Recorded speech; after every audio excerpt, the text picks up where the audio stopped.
It's just after 5 in the morning, and the boardwalk is empty except for the steam rising off a quiet pool of blue-green water. No one is around to see it happen. And then, without warning, the ground erupts. Rock and boiling water thrown into the air where a peaceful hot spring sat a moment before. This isn't a special effect. This happened in Yellowstone National Park in June of this year, and it is not the first time. Most people who walk these boardwalks are thinking about one thing: getting the perfect photo of the colors in the water. They're not thinking about the fact that they are standing on top of one of the most geologically active landscapes on the planet. The ground looks solid. The pools look calm. And that calm is exactly why almost nobody standing there today understands what's actually happening beneath their feet. Today, I'm going to show you the real hazard that Yellowstone's own scientists say is most likely to actually hurt someone, why it can happen with almost no warning at all, and the actual gap in the monitoring network that most visitors have no idea exists. Millions of people visit Yellowstone every single year. They walk the boardwalks over geyser basins, they watch Old Faithful erupt on schedule, and they leave with a sense that this place, for all its wild beauty, is fundamentally safe and predictable. The hot springs look like a painting. The ground feels solid under your boots. And that sense of calm is the exact reason almost nobody standing on those boardwalks is thinking about what's actually happening a few feet beneath the surface. Here's what actually happened. In the early morning hours of June 13th, 2026, a hydrothermal explosion tore through Biscuit Basin, one of the park's most visited thermal areas, hurling rock and scalding water into the air from what had been a calm pool moments earlier. It was smaller than a similar explosion that struck the same basin back in 2024, but it was real, it was sudden, and it happened in an area walked by tens of thousands of tourists every single season. This wasn't the Yellowstone supervolcano waking up. It was something both more mundane and, in a strange way, more dangerous, precisely because it's so easy to dismiss. So why does almost nobody talk about this specific hazard? Because the word Yellowstone makes people think of one thing: the supervolcano, the doomsday caldera, the eruption that ends civilization. That version of the story gets the clicks. But here's the real science, and it's almost never the headline. Yellowstone's caldera itself is calm right now. In June, the region recorded about 118 small earthquakes, the largest barely over magnitude 2, and ground deformation measurements show no significant uplift or sinking of the caldera or its northern rim. Scientists monitoring the system aren't seeing anything that points toward a large eruption. I want to be completely clear about that, because it matters.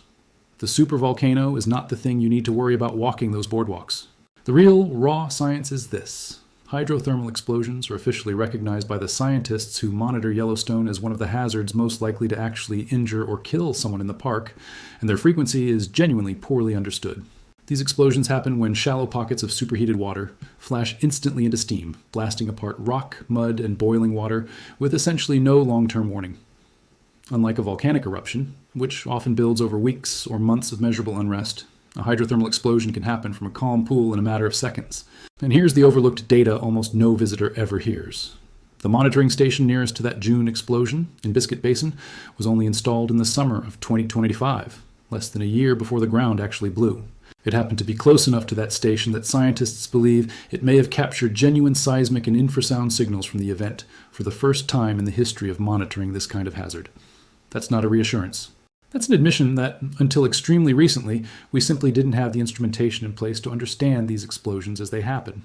A second station, meant to cover the upper geyser basin near Old Faithful, one of the single most visited spots in the entire park, wasn't even scheduled for installation until this July. And this isn't a new phenomenon dressed up as a fresh scare. Yellowstone Lake sits inside one of the largest known hydrothermal explosion craters on Earth, a basin carved out roughly 13,000 years ago by a blast almost certainly larger than anything seen in the park in modern times. That crater didn't come from magma erupting to the surface. It came from exactly the same process that hit Biscuit Basin this June, just at a scale large enough to reshape the landscape permanently. The mechanism is not rare or exotic. It is a routine feature of how this landscape releases pressure, and it has been happening at varying scales for thousands of years, which means the real question was never whether another explosion would happen. It was only ever when and where and whether anyone standing nearby would have any warning at all. Here's the systemic gap underneath all of this. Yellowstone is actually one of the better monitored volcanic systems in the country, and even here, real-time instrumentation for its most survivor-relevant hazard is still being built out in real time, station by station, years behind the risk itself. Zoom out to the national picture, and it gets worse.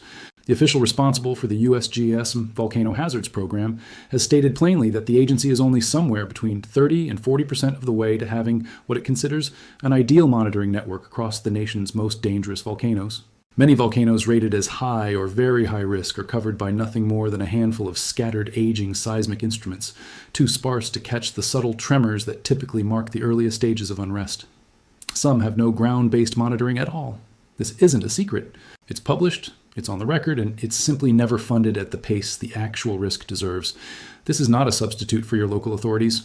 Know your evacuation route, keep your kit ready, and when officials say move, you move. If you're planning to visit a geothermal area like Yellowstone, or you're already someone who loves hiking near hot springs, geysers, or fumaroles anywhere in the world, your preparedness here looks different from an earthquake or a storm. Stay on marked boardwalks and trails at all times, without exception, even if a shortcut across seemingly solid ground looks harmless. The crust around hydrothermal features can be thin, unstable, and scalding just beneath the surface. If park rangers close an area or a trail, treat that closure as absolute, not a suggestion, because closures are often issued in direct response to changes rangers and scientists have already detected. Keep small children and pets under direct physical control near any thermal feature, since a hydrothermal explosion gives you seconds, not minutes, to react. If you ever notice a hot spring behaving strangely, sudden, unusual bubbling, a rapid color change, a burst of steam that wasn't there before, treat it as your cue to move away immediately and report it to a ranger, rather than moving closer to record it. Beyond the park itself, if you live near or regularly visit any geothermal region, hot springs areas in the American West, geyser fields, or volcanic hiking trails anywhere in the world, it's worth building basic situational awareness before you go. Know where the nearest ranger station or visitor center is relative to where you'll be hiking. Carry a basic first aid kit suited for burns, not just cuts and scrapes. And understand that the sensational supervolcano narrative you've probably seen online is, based on everything scientists are currently measuring, not the hazard that's actually likely to affect you on a visit. The ground beneath a quiet, photogenic pool is, if you're traveling with a group, agree in advance on a simple rule. Nobody steps off a marked path to get a closer photo, no matter how calm a pool looks, and no exceptions get made in the moment because everyone else is filming. Most people hurt by hydrothermal features aren't hurt by some historic mega explosion. They're hurt by walking a few feet off the boardwalk onto ground that looks solid and isn't. That single household rule agreed on before you ever reach the parking lot does more for your safety than almost anything else on this list. None of this requires you to fear Yellowstone. It requires you to respect what's actually happening beneath it, instead of the version of the story built for clicks. Here's what matters more than any single explosion or any single monitoring station. The story people want to tell about Yellowstone is a supervolcano ending the world in a single dramatic moment. The real story is quieter and, in its own way, more useful.